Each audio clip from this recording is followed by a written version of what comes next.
예, 정부의 역사 교과서 국정화 고시 강행에 대한 야당의 의사 일정 거부로 국회 파행이 계속 이어지고 있습니다. 새누리당은 야당의 장애 투쟁에 맞서 여당 단독으로 예산안 심사에 착수하겠다 이렇게 압박에 나서고 있는 상황인데요. 박상원 공감과 미도 소장, 이영호 온광대 교수 모시고 자세한 얘기 나눠보도록 하겠습니다. 안녕하십니까? 네, 안녕하세요. 예.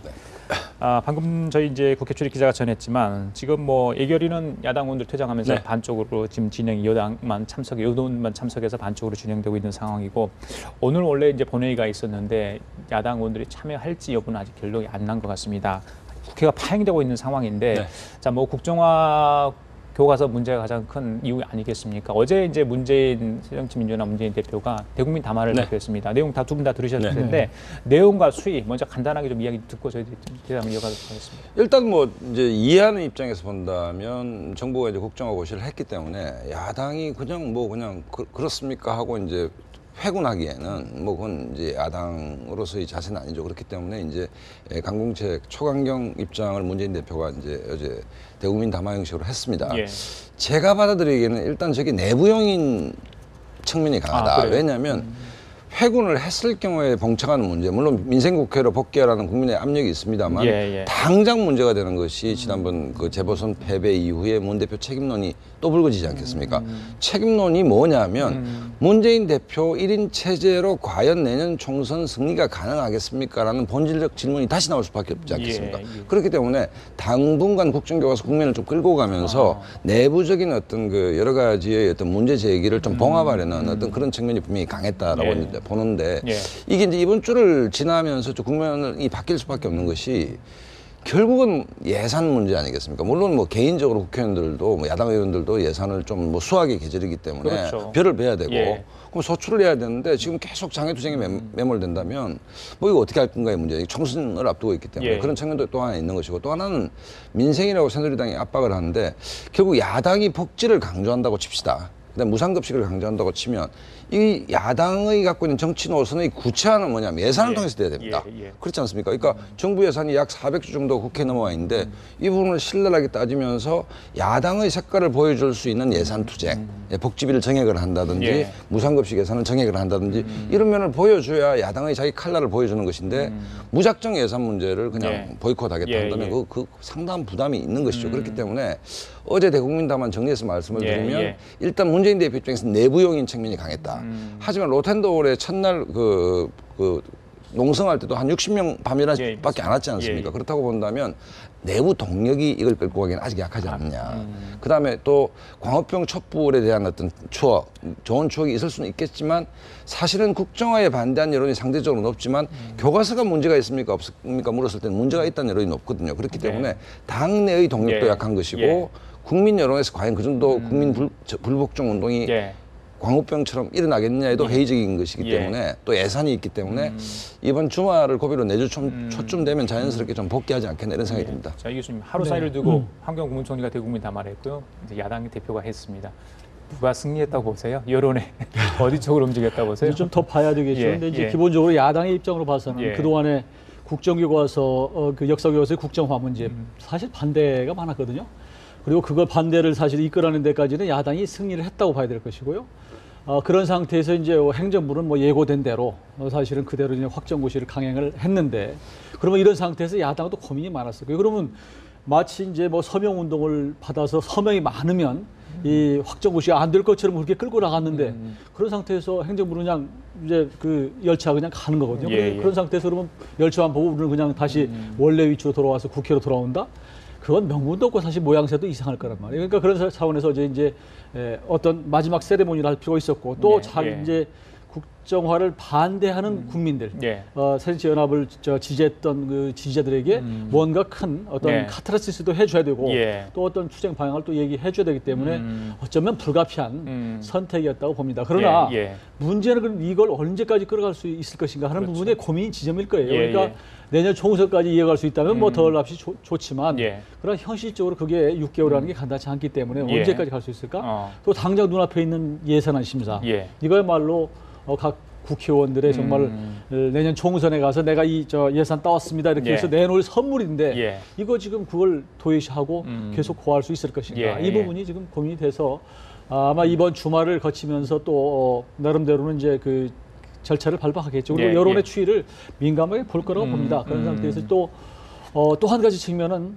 그 비노 쪽, 그러니까 문재인 대표를 흔들고자 하는 그 측이 아직도 지금 상존하고 있기 때문에 그런 것들과 봐서 전략적인 판단을 하겠죠. 일부 야당 국회의원들은 빨리 국회 돌아가서 지금 예산 지역구 예산 좀 챙겨줘야지 뭐 이렇게 좀 안달하는 의원들도 있을 것 같아요. 속내는. 그렇죠. 왜냐하면 우리 이제 의정 보고서 이렇게 집에서 오는 걸 봅니다만 대부분 첫 페이지 딱 열면 뭡니까? 제가 우리 지역을 위해서 이 지역은 이 예산을 따서 이 문제는 이렇게 해결했습니다. 이 문제는 이렇게 해결했습니다. 이게 이제 그 자기를 뽑아준 유권자한테 대해서 이제 내가 이만큼 열심히 했다는 성적표를 내는 건데 그거 하나도 안 하면 도대체 뭐 선거를 어떻게 치르란 말이냐는 볼멘 소리가 나올 수밖에 없는 것이고, 그다음에 이미 지금 예결위에 들어가 있는 그 동료 의원들한테 무수히 많은 어떤 그 청탁과 민원이 있을 겁니다. 그러니까 사실은 마음이 콩밭에 가 있는 것이죠. 지금 국정화 반대 투쟁 이 추운 겨울에 초겨울에 거리에 나와서 투쟁한다 해서 이게 뭐 이렇게 과거 아까 말씀드린 광우병처럼 이렇게 대대적인 불국정 운동이 일어날 거라고 생각하는 야당 의원들은 없을 거예요. 그렇기 때문에 그렇다고 야당이 또 이걸 그냥 뭐 알겠습니다 하고 받을 수는 없지 않습니까? 그렇기 때문에 이제 강원 양면을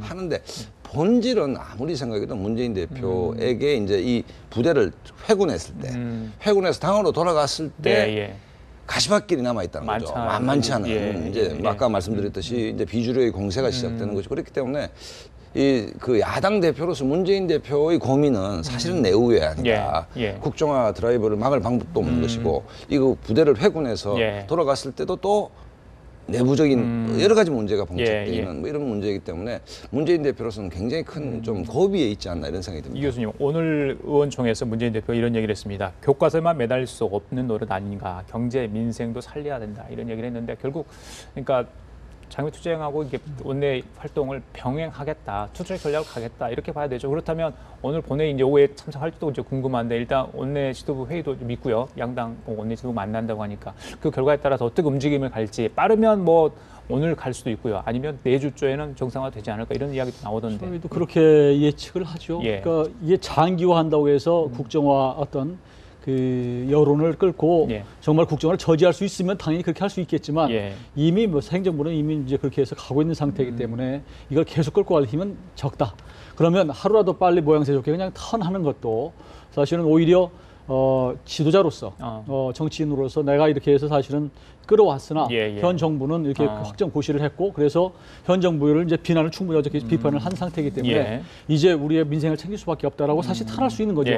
턴할 수 있는 것도 용기고요. 그리고 또 자기 지지자들한테 그런 부분을 충분히 설득할 수 있는 힘을 가질 수 있는 것도 필요하고요. 그래서 아마 오늘 오후 이제 뭐 정의화 의장이 양당 원내대표를 불러서 또 하는 거, 그다음에 의원총회 또 의원총회에다가 지역 위원장들 연석회의를 있는데 거기서 의견을 충분히 듣고 판단하겠죠. 그래서 결국은 저 문재인 대표가 이 국민을 어떻게 끌어갈 것인가 하는 부분은 오늘 내로 결정이 어느 정도 윤곽이 나올 것 같습니다. 자, 문재인 대표 얘기 하나 더 해볼까요? 자, 부산 사상 지역위원장직을 어제 이제 사퇴를 했습니다. 마치 대국민 담화를 한 직후였는데 그 어느 방송에 나와서 이제 출마 여부도 좀 고민을 하고 있고 출마 지역도 지금 고민을 하고 있다고 그랬는데, 자, 뭐 문재인 대표가 나와야 될지 본인 스스로 총선에 대한 어떤 고민도 있을 것 같아요. 당 대표로서 역할 때문에 어떻게 보세요? 그 부분에 대해서는? 일단 뭐 이게 개인적인 고민은 아니죠. 총선 전체와 문재인 대표도 얘기했듯이 총선 전체에서 기여되는 방향으로 결정하겠다는 얘기를 여러 차례 했기 때문에 내가 어디로 가는 것이 우리 당 선거에 도움이 되는가를 고민하는 것은 뭐 온당한 지점이라고 생각하는데 그 이전 전제가 있습니다. 프로야구의 비유를 하면 지금 오프시즌 단계 아닙니까? 그러면 내년 시즌을 대비해서 감독은 누구하고 코치는 지도부를 구성하는 문제인데 지금 묻고 있는 것이 당신이 어느 지역으로 가는 게 당에 도움되는가가 지금 문제의 질문이 아니고 이 상태로 총선 승리를 할 수 있겠습니까? 이 문제거든요. 왜냐하면 이번 보선에서 사상도 물론 졌지만 호남도 졌죠. 자신의 정치 운명을 걸겠다 그랬잖아요. 내년 총선. 운명을 거는데 본인의 개인적 운명이 중요한 게 아니고 야권 전체가 승리하는 게 중요하지 않겠습니까? 그럼 호남에서 지금 일탈이 눈에 보이고 있습니다. 호남에서 대대적으로 지금 호남이 야권 지지에서 철수하고 있는 모습이, 그렇다고 본다면 본인이 어디 출마한다라는 것을 결정하기 이전에 총선을 어떤 체제로 치를 것인가에 대한 질문에 답을 하는 것이 우선이죠.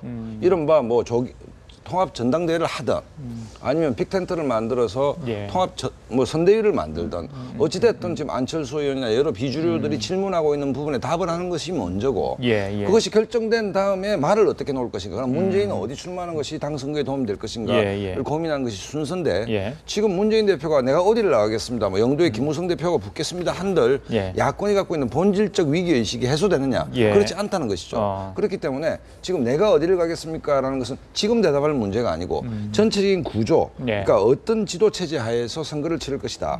그다음에 정의당이나 천정배 의원이나 박주선 의원과 어떤 형태든로 연대를 할 것인가. 이런 문제 큰 그 카테고리를 범주를 정리한 다음에 정치인 문재인은 어떻게 할 것인가가 나온 게 수순 아니겠습니까? 그렇기 때문에 지금 당장 문재인 대표가 어디로 간다는 것은 기본적으로 그게 총선에 영향을 미칠 수 있는 상수는 아니다는 거죠. 그렇기 때문에 그 전제를 해결한 뒤에 문재인 대표가 정책 결정하는 것이 올바른 수순이다. 저는 이런 생각이 듭니다. 교수님. 그러니까 그 무슨 사상위원장직을 이제 슬그머니 그만둔 거거든요. 그러니까 어떻게 보면 지난번에 저 조그마한 기초의원 선거에서 사실 3위를 했어요. 그 새정치연합의 후보가.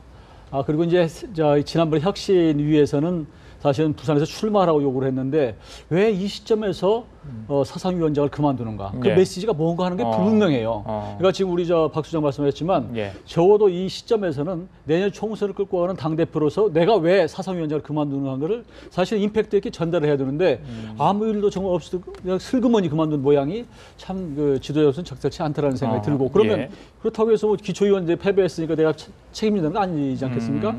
그렇다고 해서 영도로 가서 또 붙는 것도 고향에서 이상한 거 같고 예를 들어서 부산이라고 하는 것은 한 지역구나 마찬가지인데 자기 지역구를 버리고 김무성 대표하고 붙기 위해서 영도 간다, 이것도 모양이 이상할 것 같고요. 그래서 적어도 이런 궁금증에 대해서 이번에 확실하게 이번 차제에 어떤 메시지를 던졌은 게 맞았다, 저는 그렇게 봅니다. 그래요. 그 손학규 전 상임고문 얘기를 해볼까요? 어제 회의에 방문을 마치고 돌아왔는데 정치적 발언을 좀 했습니다. 한동안 뭐 직구하면서 굉장히 뭐 거리를 뒀는데 어제는 뭐 기자들 질문에 서슴 없이 이야기 좀 했는데 전 잘 이해가 안 되더라고요. 이 대목이 강진의 산이 나보고 지켜 못 보겠다, 나가버리라면 그때 하산한다. 굉장히 이거 그 높은 수준의 이야기인 것 같아요. 고성의 선문답 같은 얘기인데 어떻게 해석해야 됩니까? 저같이 이제 중생들이 저 해석을 어떻게 해야 되냐 문제가 가오겠다 있는데 이런 뜻인가요?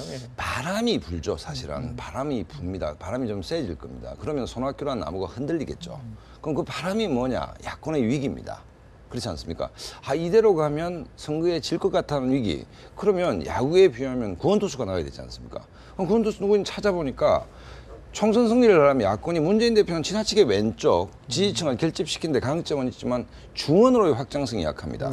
그럼 야권의 물론 야구계에 연퇴를 하겠다 했지만 선수들을 찾아보니까 중원 공략에 가장 강점이 있는 사람들이 뭐 박영선 의원, 김한길 의원, 김부겸 의원도 있지만 지도자급은 역시 손학규 아니겠습니까? 그러니까 이 질 것 같은데 손학규가 구원투수로 등판, 원포인트 릴리프로 나와야 우리가 선거를 치를 수 있겠다. 중원 공략이 되겠다. 이런 바람이 부는 것이죠. 강진까지 불어갑니다. 손학규라는 나무는 흔들립니다. 흔들리는데 다만 언제인가의 문제겠죠. 그 산이 내보고 이제 그만 서울 가라 할 때 그 타이밍이 언제냐? 8회 말이나 한국 시리즈 9회쯤 돼야 정말 당신이 필요하다 할 때 나오는 것인데 손 대표 입장에서 지금은 8, 9회라고 볼까요? 이제 4, 5회에 불과하다. 그러니까 예를 들어서 분당 선거도 그렇고 지난번 그 수원 선거도 그렇고 계속 릴리프로 좀 나와서 구원해달라 했는데 구원용으로만 당했지 않습니까? 그 뼈저린 아픔이 있기 때문에 제가 볼 때 등판 시기, 손학규란 국보급 투수의 등판 시기는 8회 말인데 그건 총선 이후다.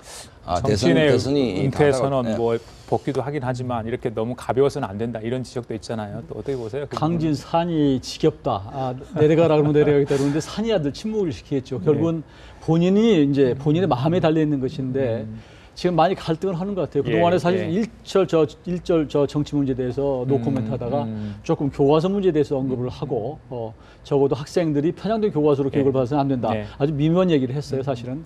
그런 걸 보면 조금씩 이 정치권에 가까워지는 거라는 생각을 합니다. 지난번에도 마음에서 자꾸 어떤 뭐 스멀스멀 그 곰팡이가, 정치 곰팡이가 피어오르는데 그거 지우기에 바쁘다 이런 얘기도 하고 그랬는데 결국은 손학규 전 대표의 그 마음은, 그리고 목표는 내년 대선이라고, 그 2017년 대선일 겁니다. 그런데 그럼 과연 내년에 있을 총선의 역할을 어떻게 할 것인가 하는 문제란 말이에요. 그래서 그 고민은 지금 새정치연합에서 뭐 이렇게 그 손학규 대표를 요구하고 뭐 필요하다는 얘기가 있지만 새정치연합으로 다시 컴백을 하는 것은 굉장히 부담이 있을 수밖에 없다. 왜냐하면 지금 문 대표라고 하는 소위 친노와 문 대표 중심의 이 어떤 세력이 차지하고 있기 때문에 아마 손 대표 오는 순간 사실은 그쪽에서 상처를 내서 견디기 어려울 거다. 그러면 내년 총선에서 또 한번 그 피해를 받고 그다음 대선으로 가는데 굉장히 본인의 어떤 그 플랜에 지장이 있을 것이라고 볼 것이고요.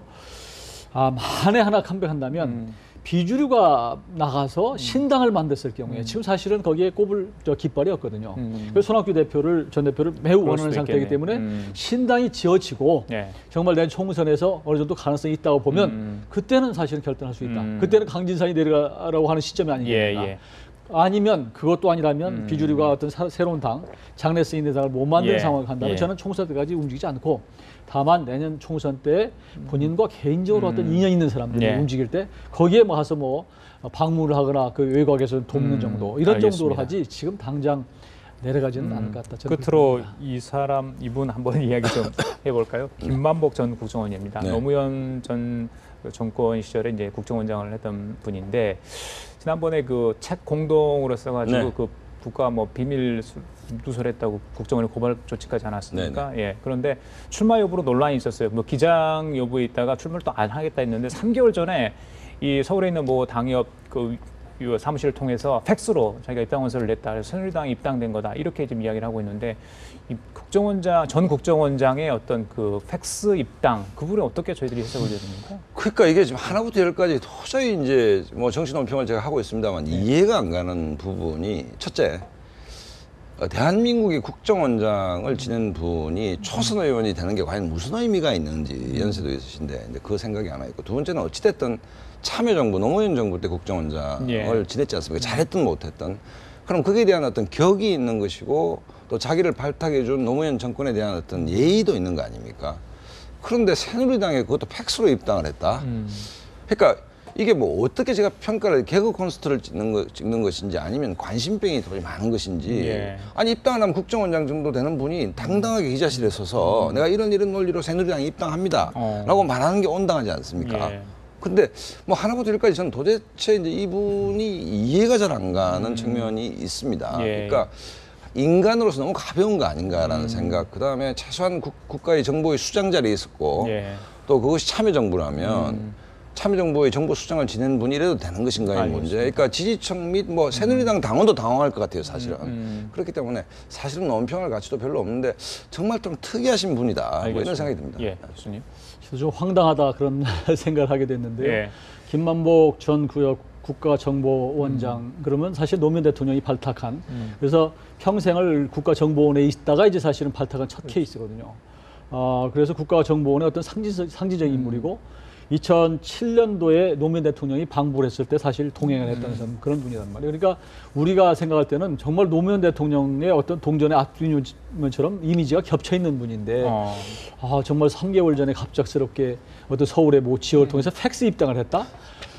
적어도 그런 정도의 그 위치에 가 있는 분이라면 사실은 만일 그리고 자기 노선과 이념이 현재 새정치연합에 안 맞다 그러면 적어도 기자회견 하면서 사실은 당당하게 하는 것이 맞다. 지난 2012년 때도 사실 총선에 출마하기 위해서 부산 지역에서 한 군데서 시도를 하다가 사실은 이제 좌절이 됐었는데요. 이번 기회에도 만일 지난번에도 뭐 책을 회고록을 내서 논란이 되기도 했었고 이런 걸 보면 정치를 하고 싶다면 정치는 사실 제일 중요한 게 소신과 철학, 이념입니다. 이 부분에 대해서 분명히 할 필요가 있다라는 생각이 들고요.